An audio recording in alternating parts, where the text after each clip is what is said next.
Assalamualaikum warahmatullahi wabarakatuh. Salam sejahtera bagi kita semua.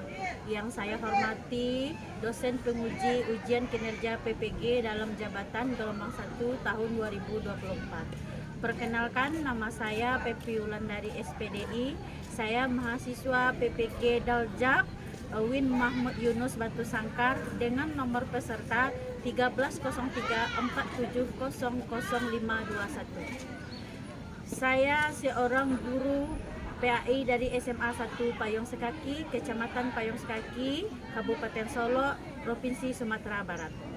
Pada kesempatan ini saya akan melaksanakan praktek pembelajaran guna memenuhi tugas ujian kinerja PPG dalam jabatan tahun 2024. Untuk lebih jelasnya, berikut video praktek pembelajaran yang akan saya laksanakan dan mohon masukan dan saran untuk perbaikan di kemudian hari. Akhir kata dari saya, Assalamualaikum warahmatullahi wabarakatuh. Selamat menyaksikan.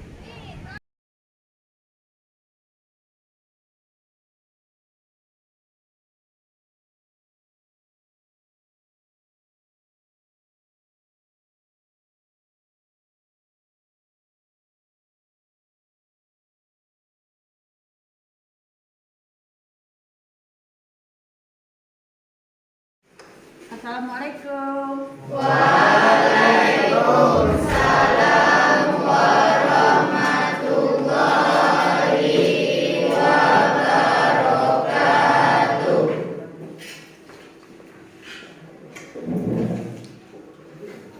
Selamat siang anak ibu. Siang, Bu. Baiklah anak semua, sebelum kita memulai pembelajaran, coba lihat lingkungan Ananda semua sudah bersih. Kalau masih ada sampah, silakan ambil sampah yang berada di kakinya masing-masing, ambil sampahnya. Kalau ada, silakan ambil dan buang keluar. Sudah bersih? Bersih. Alhamdulillah. Baiklah anak semua, ketua kelas silakan siapkan kelasnya. Duduk, siap. Hormat. Tegak. Berdoa, mulai.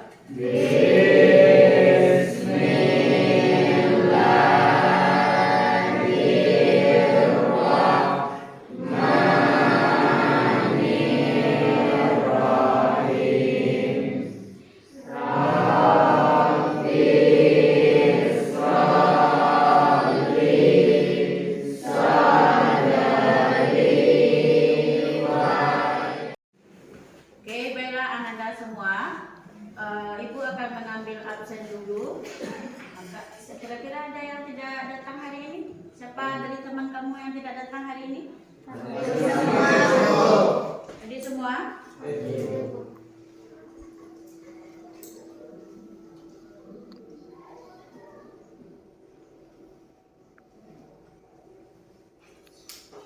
Baiklah Anda semua, sebelum kita mulai pembelajaran, mari kita membaca ayat suci Al-Quran dulu. Silakan keluarkan Al-Qurannya, boleh pakai smartphone atau pakai Al-Quran, boleh. Kita lanjutkan ayat dari minggu yang lalu. Silakan.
kita ke materi kita hari ini.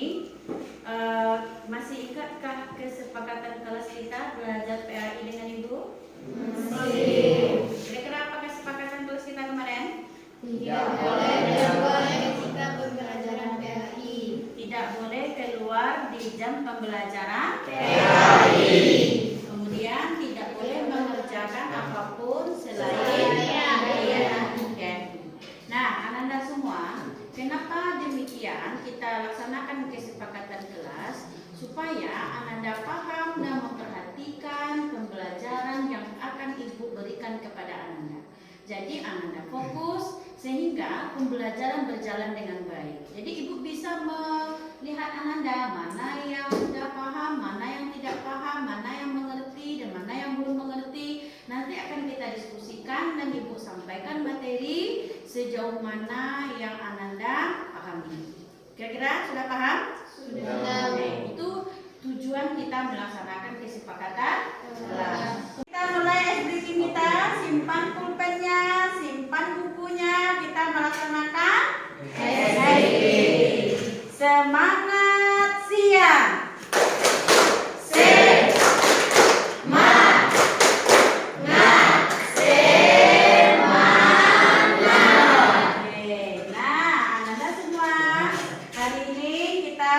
Pembelajaran. Sebelum Ibu mulai pembelajaran di materi yang baru, maka Ibu tanyakan dulu, kira-kira materi kita minggu lalu apa? Siapa yang bisa menyampaikan materi minggu lalu? Saya, Bu. Oke, Deki silakan. Materi yang minggu lalu adalah khutbah, taklim, dan dakwah. Khutbah adalah ceramah atau pidato yang disampaikan berdasarkan syarat dan ketentuan rukun tertentu. Tabligh adalah menyampaikan penyebaran luasan pemberitahuan sebuah pesan keagamaan kepada khalayak banyak. Dakwah adalah penyampaian ajakan kepada masyarakat agar mau memeluk dan mengamalkan ajaran agama yang disampaikan. Oke, terima kasih Adiki. Kasih aplaus dulu. Adalah berkaitan dengan pelaksanaan khutbah, tabligh, dan dakwah. Jadi khutbah itu adalah kita berpidato di atas mimbar yang disampaikan oleh seorang laki-laki, ya, tidak boleh yang lain, khusus seorang laki-laki, yang mana khutbah itu adalah untuk menyampaikan ilmu agama sesuai syarat dengan rukunnya. Kemudian tabligh juga begitu. Tabligh itu adalah menyampaikan ilmu agama kepada orang lain. Boleh laki-laki, boleh perempuan. Sedangkan dakwah artinya kita mengajak orang lain untuk ke jalan Allah Subhanahu wa Ta'ala. Bagaimana caranya, Bu? Boleh laki-laki dan boleh perempuan. Oke? Kira-kira itu untuk materi kita minggu lalu. Dan sekarang kita lanjut ke materi kita yang baru. Sebelum Ibu mulai, coba Ananda perhatikan video yang akan Ibu tayangkan ini dulu.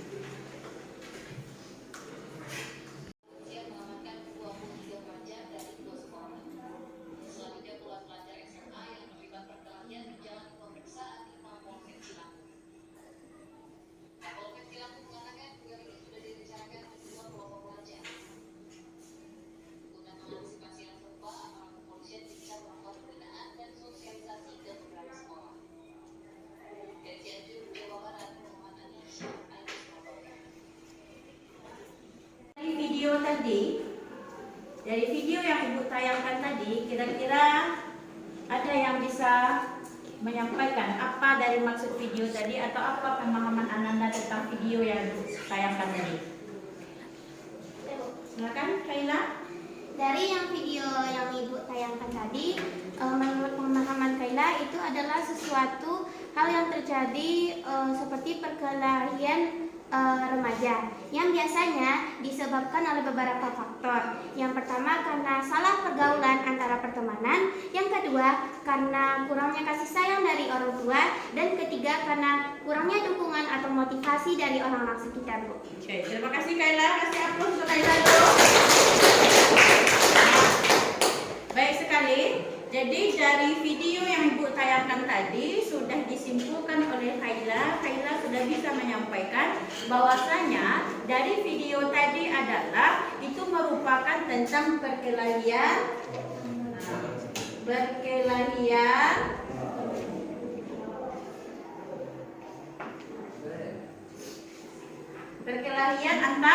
antar pelajar.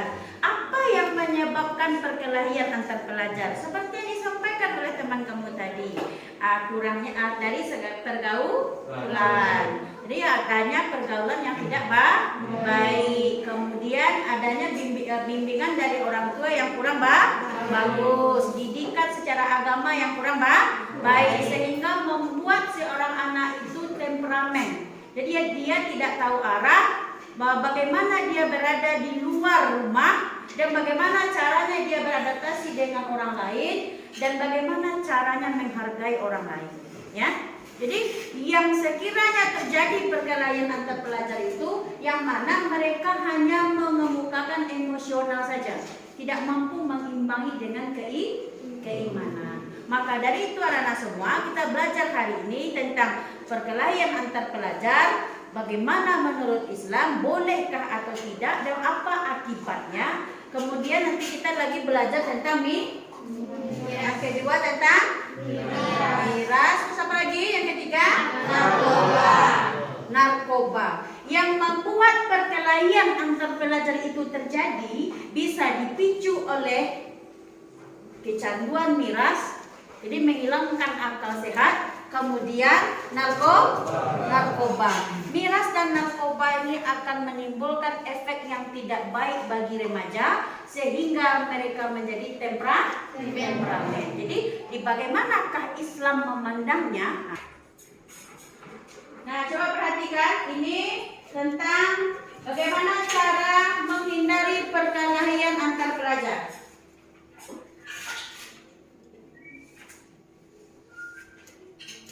Nah, sebelum kita menjelaskan tentang apa itu perkelahian antar pelajar, apa itu miras, dan apa itu narkoba, maka kita lihat dulu dalil yang berkaitan dengan larangan perkelahian. Ya, terdapat dalam Al-Quran surat Al-Hujurat ayat 10. Boleh ulang lagi, Salwa? Bismillahirrahmanirrahim. Innamal mu'minuna ikhwatun faslihu baina akhawaykum wattaqullaha la'allakum turhamun. Nah, silakan baca Ananda semua bersama-sama terjemahannya. Sesungguhnya orang-orang mukmin itu bersaudara. Karena itu demikianlah kedua saudaramu yang bertikai dan bertakwalah kepada Allah agar kamu dirahmati. Nah, ayat ini turun dan maksud dari surat Al-Hujurat ayat 10 ini adalah damaikanlah di antara kedua saudaramu yang berkelahi. Apabila kita mendamaikan, berarti kita termasuk orang yang bertakwa kepada Allah agar kita dirahmati oleh Allah Subhanahu wa taala. Jadi Ananda semua, jikalau ada dari teman kamu yang mempunyai sifat temperamen dan inginnya berkelahi dengan orang lain, atau dengan sekolah lain, atau dengan teman yang bersebelahan lokal, atau dengan teman selokal, maka dari itu kita sebagai umat Islam pahami ayat ini, maka kita wajib mendamaikan dan meredam amarah emosi teman kita tadi yang menggebu-gebu. Kalau mampu kita meredam amarah teman dengan cara kita memberikan nasihatnya yang baik dan tidak terjadi perkelahian, berarti ingat Ananda semua, kita termasuk orang yang bertakwa dan kita akan dirahmati oleh Allah Subhanahu wa taala di kemudian hari. Ya, Ananda paham ya? Yang mana kita belajar itu bukan hanya untuk mendapatkan ilmu, tetapi bagaimana caranya ilmu yang kita dapatkan ini mampu kita terapkan dalam kehidupan kita sehari-hari. Tidak hanya dengan kita bersedekah, dengan cara kita menasihati teman kita yang emosional, kemudian tidak jadi berkelahi, maka dari itu Ananda telah mendapatkan rahmat Allah wa ta'ala. Maka dari itu ananda semua pahamilah Al-Quran surah Al-Hujurat ini. Mudah-mudahan ananda menjadi generasi Islam yang baik. Tentang faktor-faktor yang memicu perkelahian antar pelajar. Ini faktor-faktor yang memicu perkelahian antar pelajar. Yang pertama adalah di lingkungan sekolah dan tempat tinggal. Mungkin lingkungan sekolah dan tempat tinggal itu yang membuat mereka bermasalah itu mungkin karena apa? Karena dia berteman dengan orang yang tidak tahu dengan agama, salah pergaulan, atau di tempat tinggalnya di rumah mungkin orang tuanya kurang memberikan kontrol diri yang baik kepada mereka, sehingga dia berjalan sesuai dengan emosionalnya saja. Maka dari itu sekolahlah dengan baik, bertemanlah dengan orang yang baik, kemudian menjadilah anak yang baik. Kemudian ini faktor keluarga, kemudian terpengaruh oleh media sosial dan tidak bisa mengontrol diri. Jadi semua ini terjadi karena kita tidak mampu mengontrol diri. Kalau bagaimana cara mengontrol diri, Bu? Ingat, sesuatu yang kita lakukan itu Allah lihat. Sesuatu yang kita buat ini akan dicatat oleh malaikat. Jadi kalau salah yang kita lakukan, maka akan dicatat amal keburukan kita. Kalau benar yang kita lakukan, maka dicatat amal kebaikan kita. Maka demikian kita bisa mengontrol diri. Ingat, di setiap perjalanan kita ada Allah lah yang maha melihat. Kira-kira sampai sini paham? Upaya mencegah perkelahian antar pelajar, mungkin ini menambah kegiatan keagamaan supaya kita tidak terpengaruhnya oleh lingkungan luar. Maka sibukkanlah diri dengan kegiatan keagamaan, mungkin mengikuti wirid, mengikuti pengajian setelah pulang sekolah. Jadi tidak ada guru-guru yang dari luar. Kemudian mengisi waktu kegiatan luang dengan kegiatan yang bermanfaat, memperkuat persaudaraan dan kasih sayang. Kemudian coba Anda perhatikan. Yang terakhir itu menyadarkan pelajar tentang dampak buruk dari perkelahian. Jadi yang Ibu sampaikan tadi, dampak buruknya adalah kita nanti akan berurusan dengan apa berurusan kalau kita melakukan perkelahian? Dengan hukum. Kalau hukum yang berbicara, kalau kita sudah kena kasus hukum, maka otomatis Ananda akan dicap sebagai orang yang apa kira-kira? Orang yang kriminal dan orang yang berperilaku tidak baik. Kita lanjut ke materi tentang minuman keras. Pengertian minuman keras, apa itu pengertian minuman keras? Deki? Minuman keras yang mengandung senyawa alkohol atau etanol sehingga mempunyai sifat gambar atau memabukkan. Nah, minuman keras itu adalah minuman yang mengandung senyawa alkohol yang mana itu akan membuat kita menjadi pemabuk berat atau membuat seseorang menjadi memabukkan seseorang. Nah, kalau sudah mabuk, maka kita tidak sadar lagi. Maka apapun yang kita kerjakan itu kita tidak tahu, mungkin akan terjadi hal-hal yang buruk, menghilangkan akal sehat kita. Maka dari itu yang namanya menghilangkan akal sehat, maka tinggalkanlah minuman keras karena juga akan merusak organ tubuh. Penyebab haramnya minuman keras apa itu?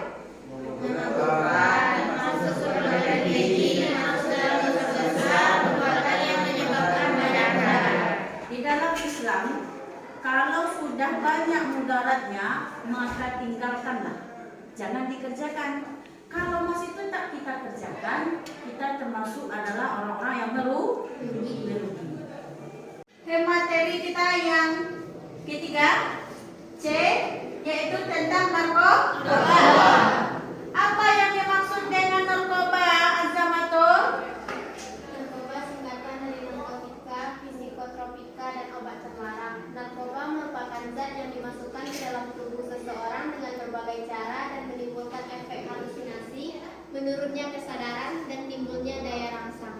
Oke, jadi akibat narkoba itu adalah narkotika, psikotropika, dan obat terlarang. Namanya saja obat-obatan terlarang. Maka apabila kita mengkonsumsinya, maka efeknya adalah kita berhalusinasi, kemudian menurunkan daya kesadaran, kemudian timbulnya daya rangsang.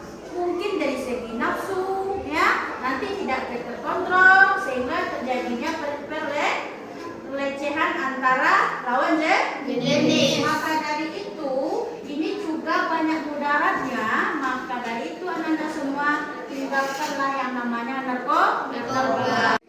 Baiklah anak-anak semua, itulah materi kita tadi tentang perkelahian antar pelajar, kemudian miras tentang narkoba. Maka dari itu kemarin Ibu sudah membagi kelompok, maka duduk per kelompok. Sekarang nanti Ibu akan memberikan tugas kepada anak-anak. Silakan buat poster, ya. Bagaimana cara dan larangan kita tidak boleh melakukan perkelahian antar pelajar, miras dan narkoba. Silakan buat poster tentang larangan melakukan yang 3 hal tadi. Silakan duduk per kelompok. Baiklah anak-anak semua, sekarang Ibu akan memberikan ini adalah sebuah alat tentang bagaimana cara nanti anak-anak akan membuat poster. Maka akan Ibu berikan medianya atau alatnya. Silakan dikerjakan per kelompok. Nanti masing-masing kelompok akan presentasi tentang poster kelompoknya masing-masing di depan.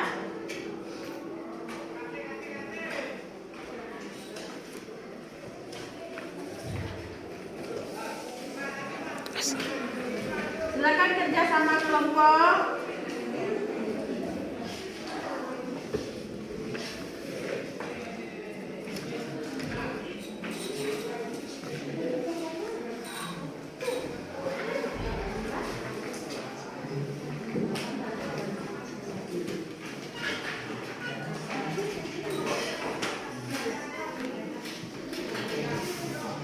Ini adalah dibuding kelompok.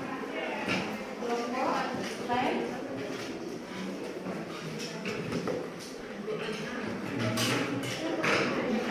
Ini ada lem.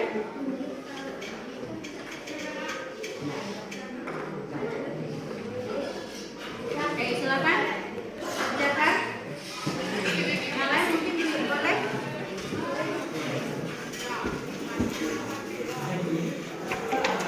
Di bintang-bintangnya mungkin boleh. Mau dihias sebagus mungkin sesuai kelompok yang kelompok. Silakan.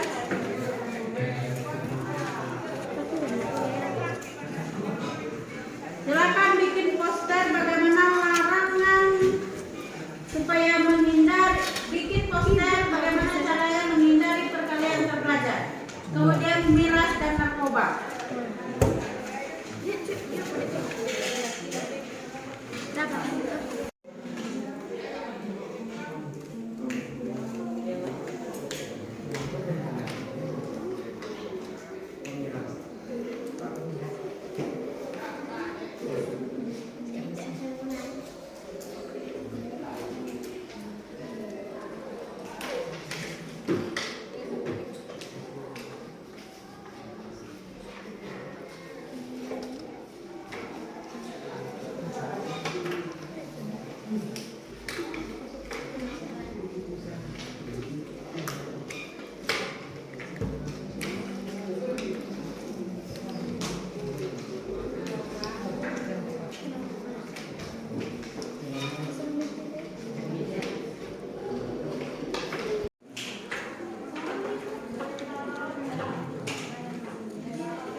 Apakah ada kendala? Ya, silakan kerjakan.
tentang sebuah materi yang telah Ibu sampaikan tadi pula ya Bu. Tapi yang tentang yang kami buat dalam poster itu tentang tawuran simbol hancurnya kebudayaan. Nah, inilah hasil poster yang sudah kami buat pada hari ini teman-teman. Nah, bisa kita lihat sama-sama, tawuran simbol hancurnya kebudayaan. Pengertian perkelahian adalah bentuk kekerasan atau konflik yang terjadi di antara dua orang atau lebih kelompok pelajar yang berasal dari sekolah yang berbeda dan lain-lain. Nah, sekarang kita lihat faktor-faktornya nih teman-teman. Faktor-faktornya ada di poster ini yang disebutkan. Pertama, karena pengaruh lingkungan. Yang kedua, pengaruh pergaulan. Yang ketiga, karena konflik dan personal atau masalah pribadi. Nah, tentunya ada upaya untuk menghindari perkelahian tersebut, yaitu dengan pertama mendirikan penyuluhan ke sekolah-sekolah tentang dampak dari perkelahian atau tawuran. Yang kedua, melakukan komunikasi dengan pihak keluarga, guru-guru, dan masyarakat dan teman-teman sekitar. Nah, itulah hasil poster dan informasi yang dapat kami dapatkan pada hari ini. Jika ada kelompok-kelompok yang ingin bertanya, kami persilakan. Izin ya Bu. Ya, silakan. Ada kelompok lain yang ingin bertanya? Silakan kepada kelompok 2. Apa saja usaha-usaha dalam mengatasi perkelahian antar pelajar? Oke, apakah usaha? Baik, terima kasih kepada kelompok 2 yang bertanya. Nah, pertanyaan tadi kita persilahkan kepada Salwa untuk menjawab pertanyaan tersebut. Kepada Salwa dipersilahkan. Baiklah, saya akan menjawab pertanyaan dari kelompok 2. Usaha-usaha yang dapat kita tampilkan dalam mengatasi perkelahian antar pelajar adalah yang pertama, pengawasan yang ketat di daerah rawan tawuran. Yang kedua, pemberian hukuman yang tegas.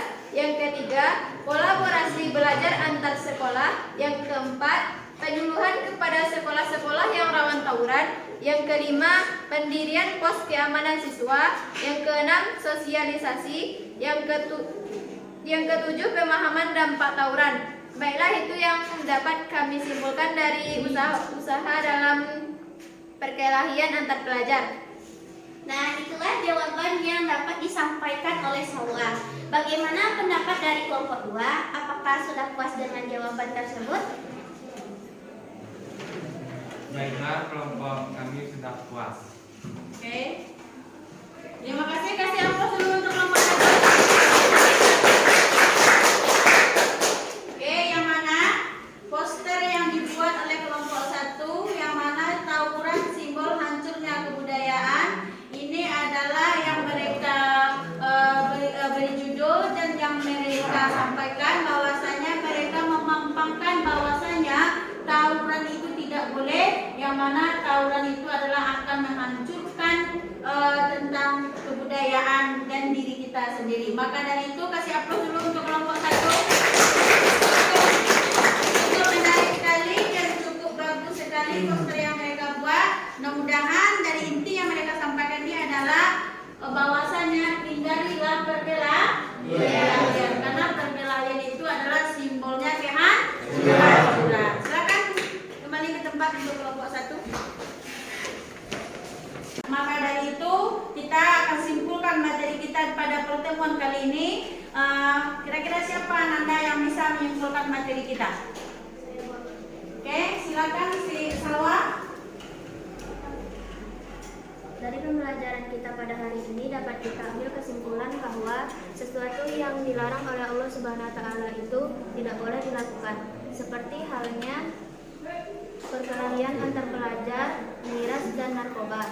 Karena dapat membawa mudarat bagi kita semua.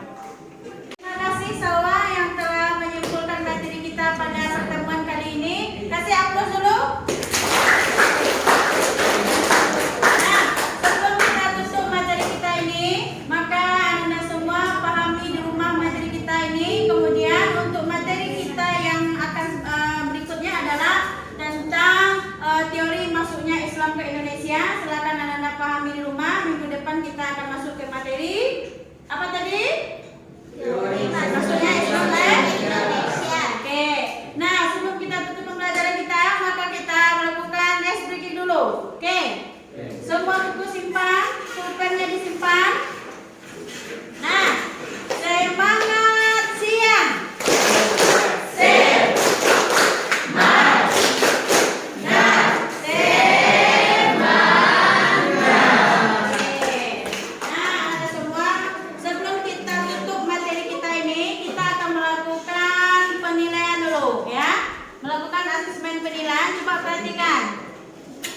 Coba keluarkan handphonenya masing-masing.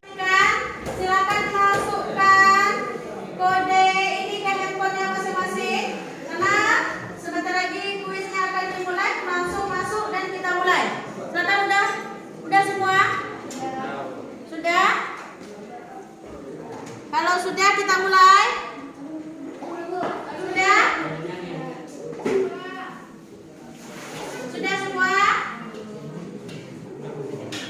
Oke, 11, 62.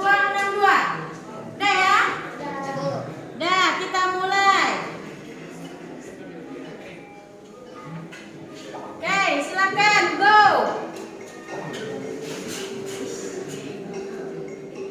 Ada Deki, Dewi Arifatul Zahra, ada Rehan, 890.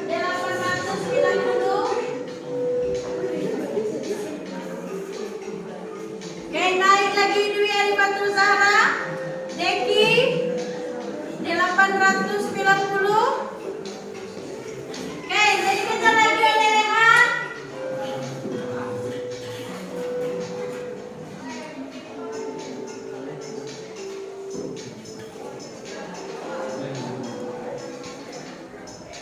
Masih dipegang oleh posisi Rehan. Naik lagi Salwa.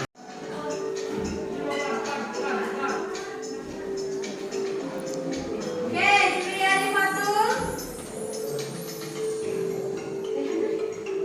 Oke, naik lagi Rehan ke peringkat pertama.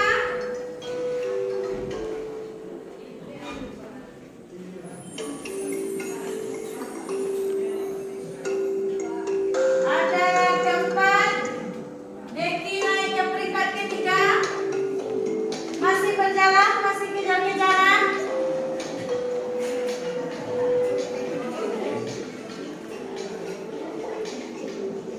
Oke, dipegang oleh Rehan. Pada materi kita hari ini kita mengambil penilaian melalui quizzes. Maka untuk peringkat pertama jatuh kepada Rehan. Peringkat kedua Salwa. Ketiga Deki. Ke-11. Oke, baiklah Anda semua. Maka setelah berakhirnya quizzes kita tadi, maka berakhir pula materi kita pada hari ini. Mungkin demikian saja. Ibu akhiri dengan wabillahi taufiq wal hidayah. Wassalamualaikum warahmatullahi wabarakatuh.